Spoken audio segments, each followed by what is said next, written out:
Well, hello everyone, and welcome to the first in a series of many podcasts for Engage 757 Speaks. And I am very proud to have my first guest here and on our first show. We've talked about this for some time and it's finally coming to realization. So today we have Solveiga Jaskunas here with us, and we're going to talk about immigrants and immigrant stories in the United States. But first, I'd like to have Solveiga say a bit about herself.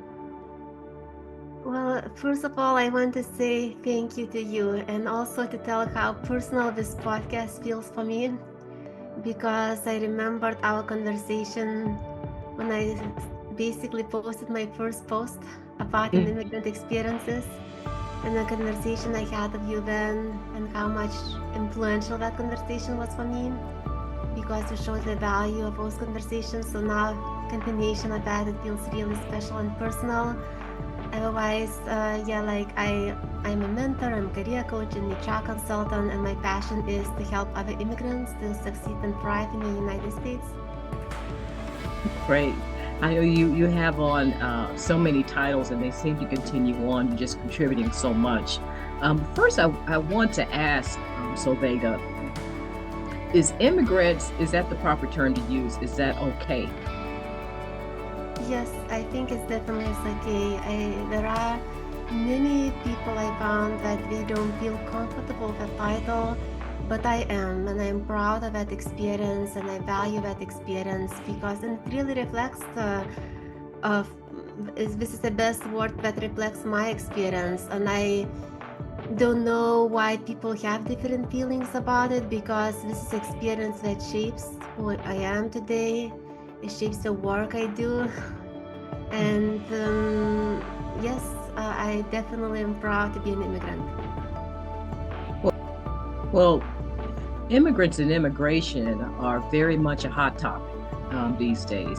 And so we do want to talk about it in a realistic sense and talk about some of the folks that we have discussed their immigrant situations. Tell me, what is it that you are doing within the immigrant community? How are you helping immigrants? Sure. So I help on an individual basis, doing career coaching. I organize now a job search group. It's a monthly job search group for immigrant professionals. And I also starting doing speaking and training in organizations, diversity training, but bringing that immigrant perspective. Because what I've realized that many times those conversations do not happen in the organizations and they are important and needed.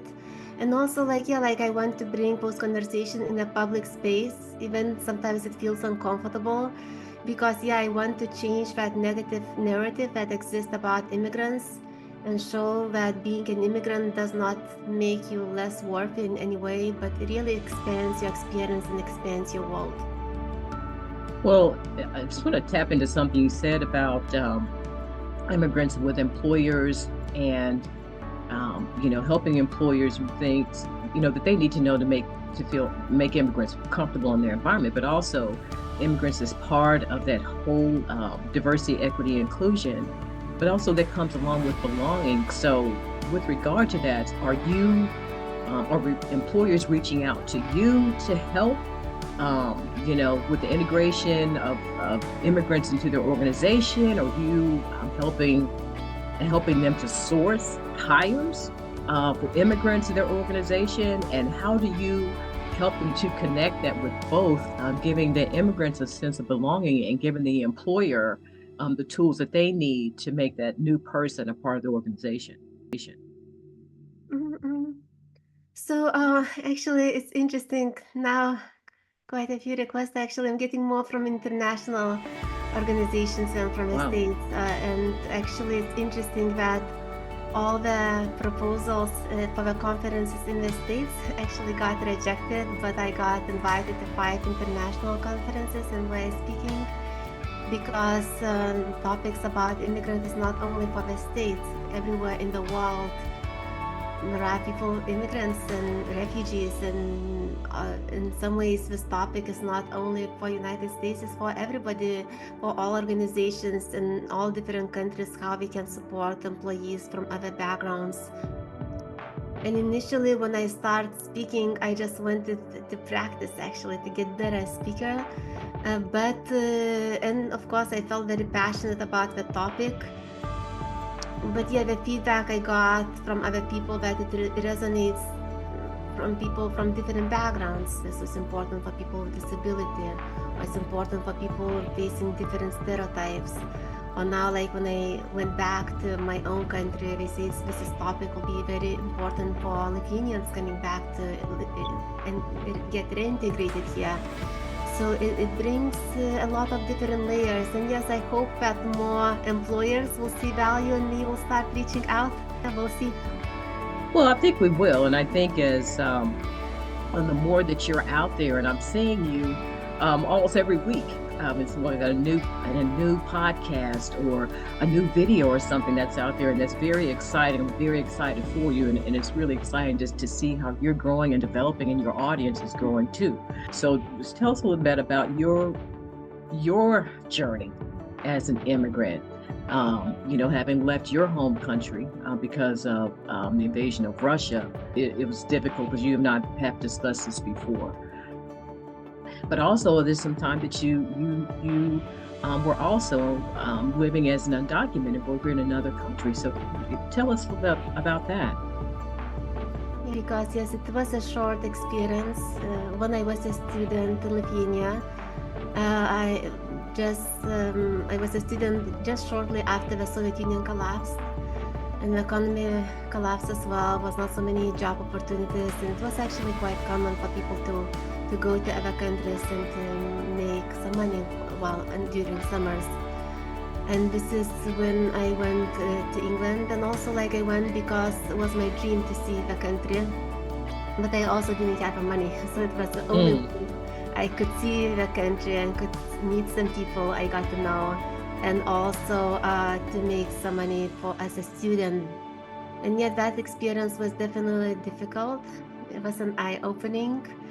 It was challenging, and it was definitely have a fear, like what happens if somebody just arrests you.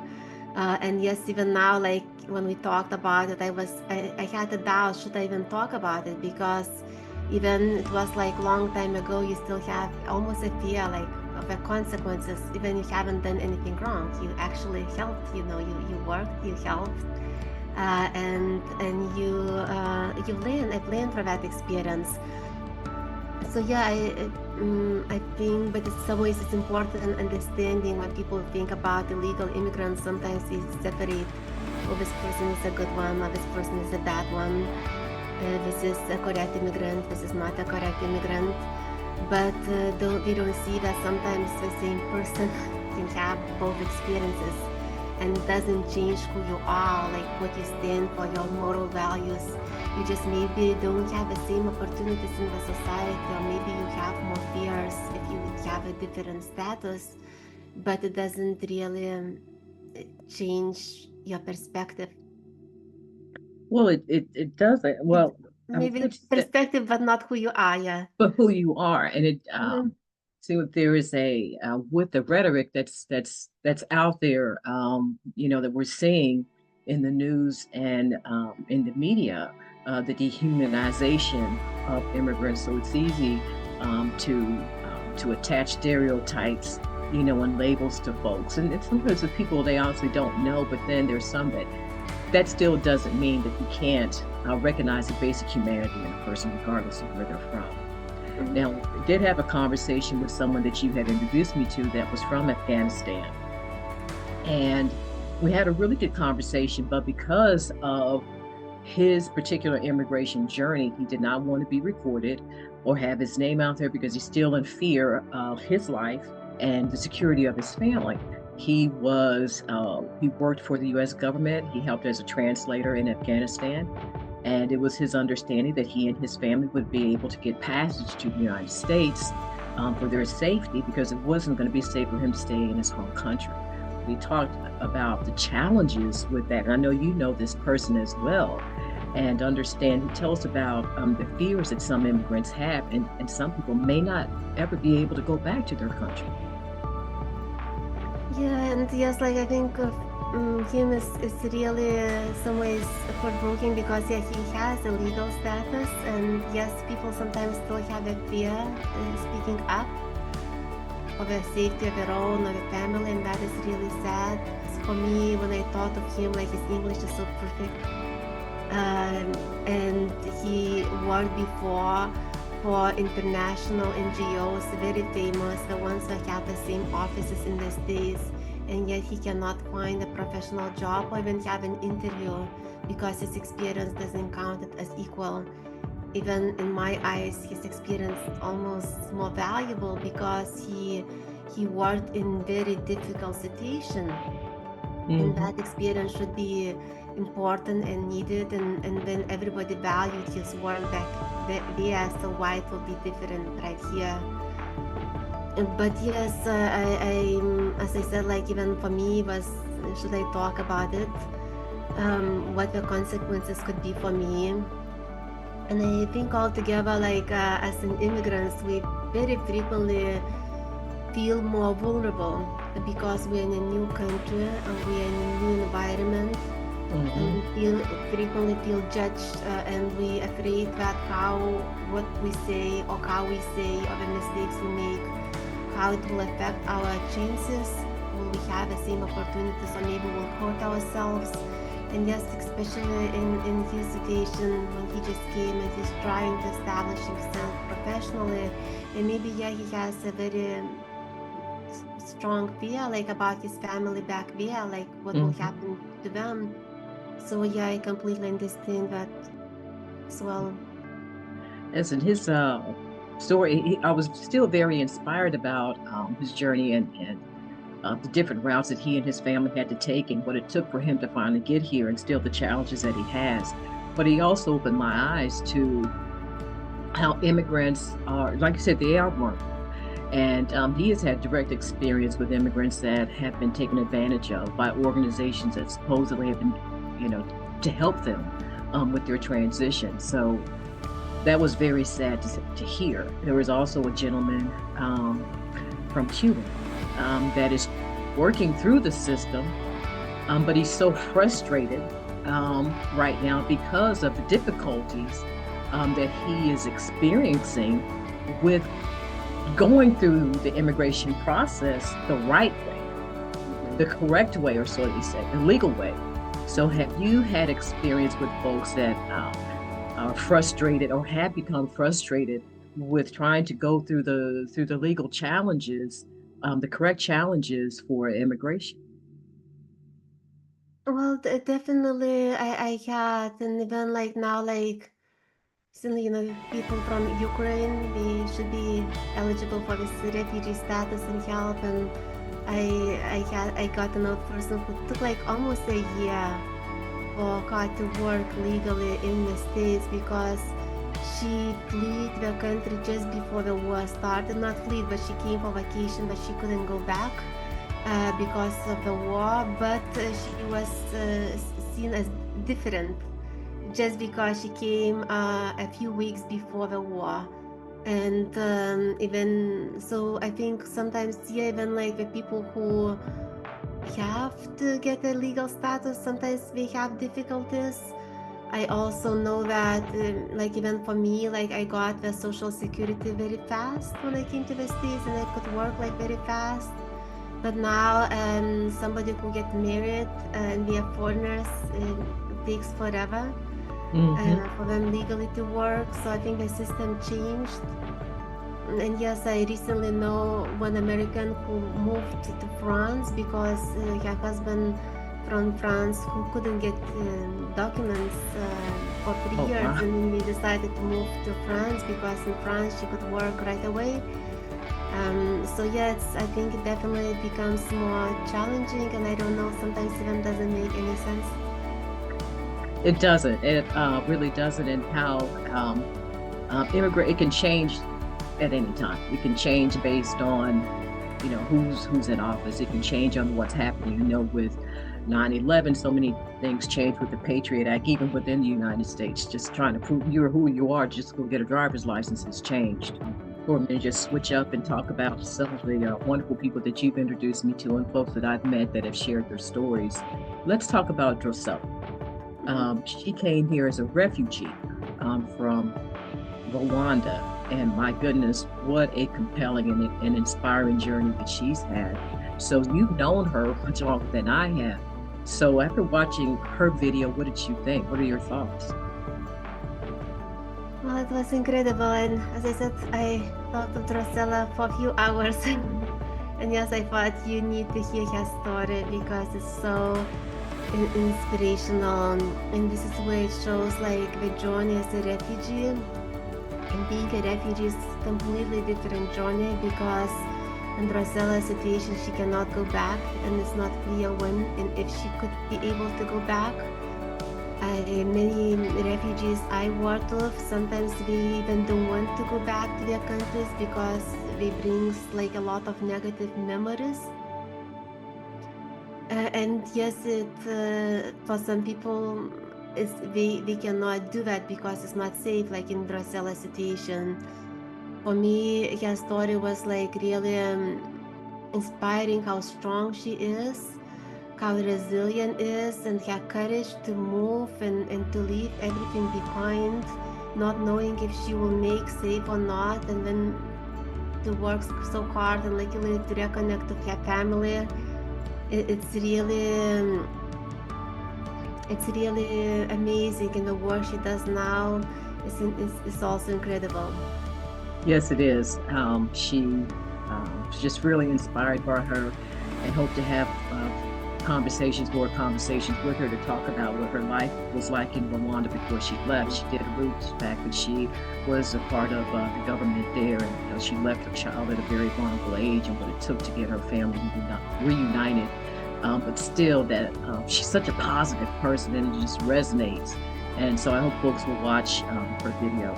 But also, we had a video that was from Carmen, and I've known Carmen for years. She and I worked together for the same international company, but her story was just so, everyone's story was different, and Mhm. everyone had something to say that just, I don't know, that just tugged at you, and just so inspiring too, as well.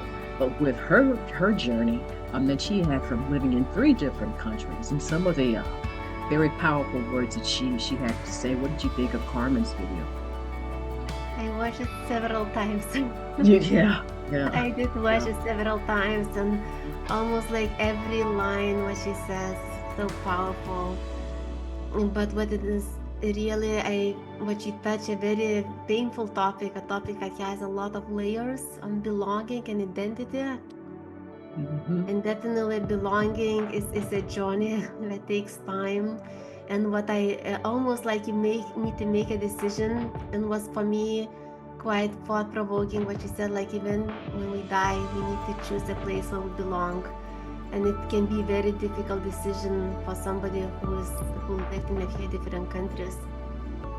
And I loved how she ended the conversation, that she is Turkish by DNA, she is German by birth, and she's an American by birth.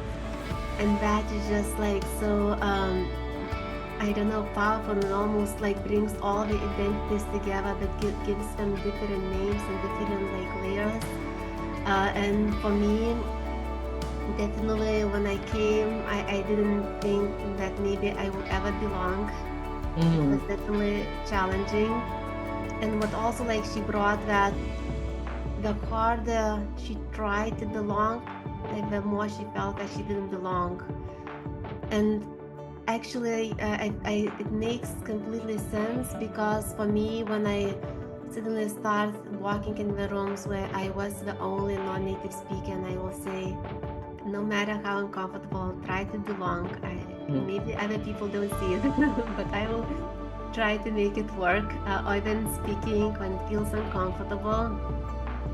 And suddenly I realized that how it helped me of my own belonging, that suddenly seeing that actually it's good to be different, it's okay to be different, and you can bring a different perspective because you're different.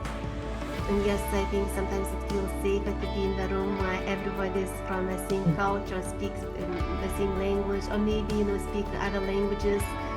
But then suddenly you realize that when you really belong in yourself, and you're confident in yourself, and you can belong anywhere you go. Well, that's poignant, to say that.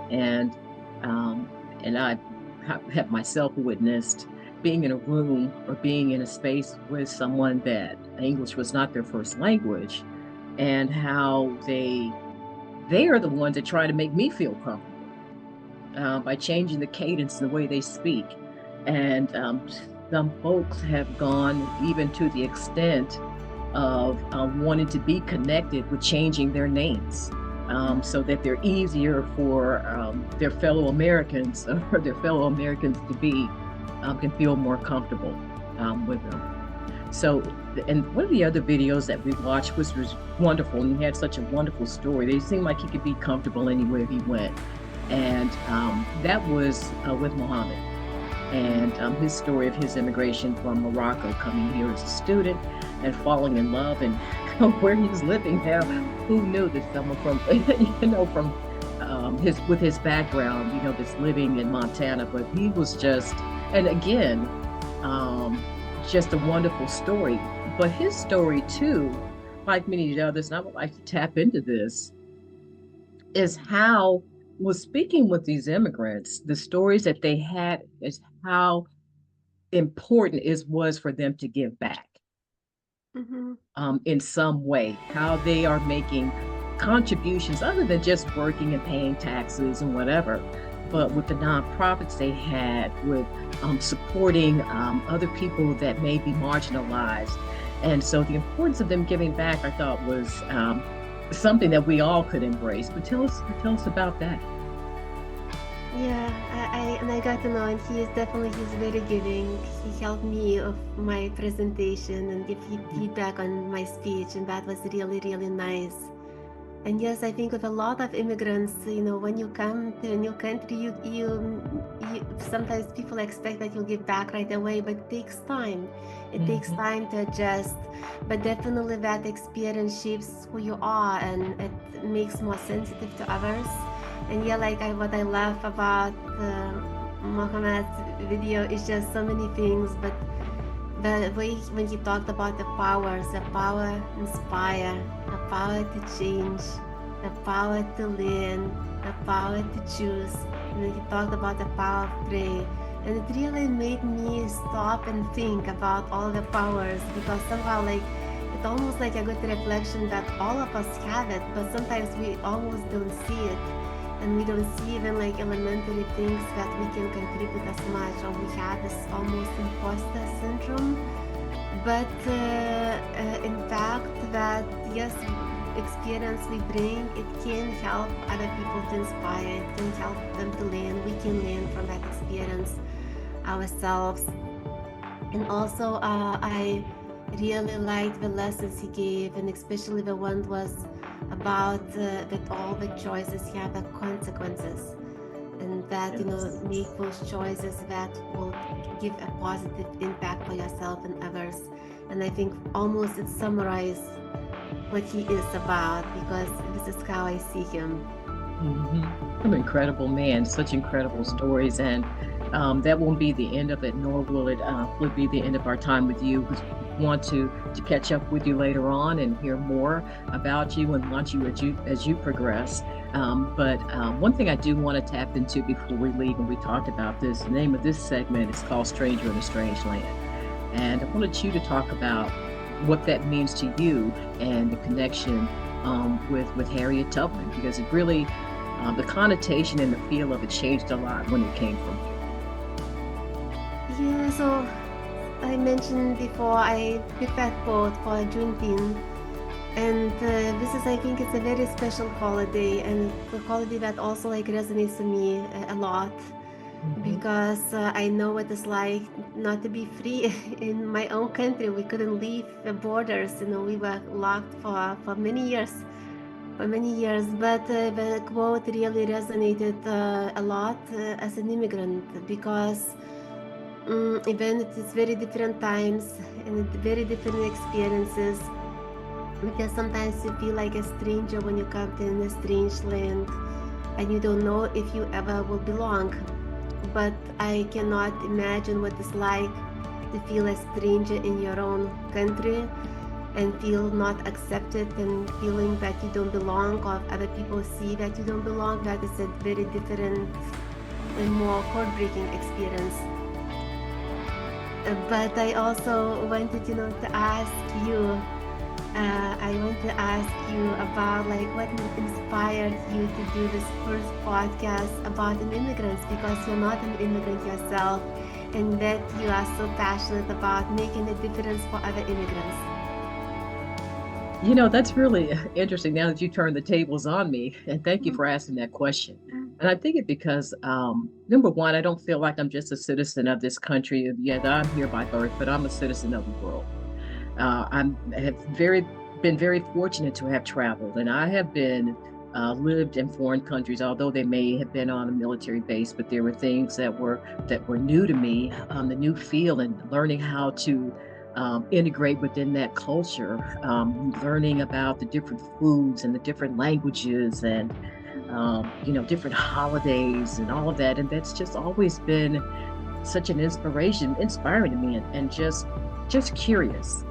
But also too, I've seen tragedies of what have happened with people that are trying to come to a new place, whether it be the United States or another country, for opportunities, not just for themselves and for their families, to escape persecution, to escape so they can practice a religion that means so much to them, to be able to educate their children, to be able to live in an environment where they feel safe.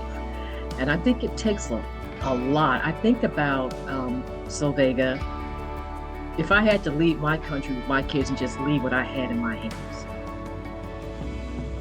I just want people just to think about that for a moment. Everything that you've been socialized with, that you know, and to leave that permanently, that takes a lot. I mean, I just can't imagine. I just can't imagine. But I also know too that I see the humanity in everyone, and I certainly want to dispel those stereotypes and those myths. And I think they all deserve to have their stories heard. And I hope this helps. And some of these are much more palatable to folks, I guess, when you talk about the good immigrants and bad immigrants, what people think. And they all sound wonderful and great and good, but there are some out there, stories like the person that we can't mention his name or talk or show his picture because of his fear, or the person that's from Cuba that's struggling through the channels right now. But their stories are very inspiring, and I feel like they're all a part of humanity, and I'm just very fortunate, that I live in a country where there's so many different people, so many different perspectives, as you say, in languages and sounds and cultures. But I think it's important for us to recognize humanity in everyone, no matter Oh, so beautiful. That is a perfect, I think, way to end this conversation. That's really beautiful. Thank you.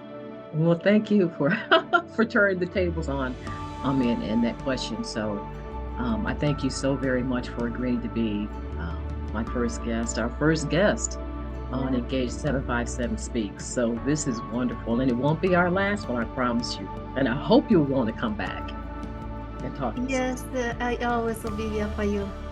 I appreciate you so very much. You've been an inspiration to me. You've been a wonderful mentor in many ways, and consulting with me, and just embracing what I'm doing here and believing in what we're doing. I thank you so very much. Thank you so very much for being our first guest. Thank you so much. Okay, we'll be speaking again soon. Okay. Bye-bye.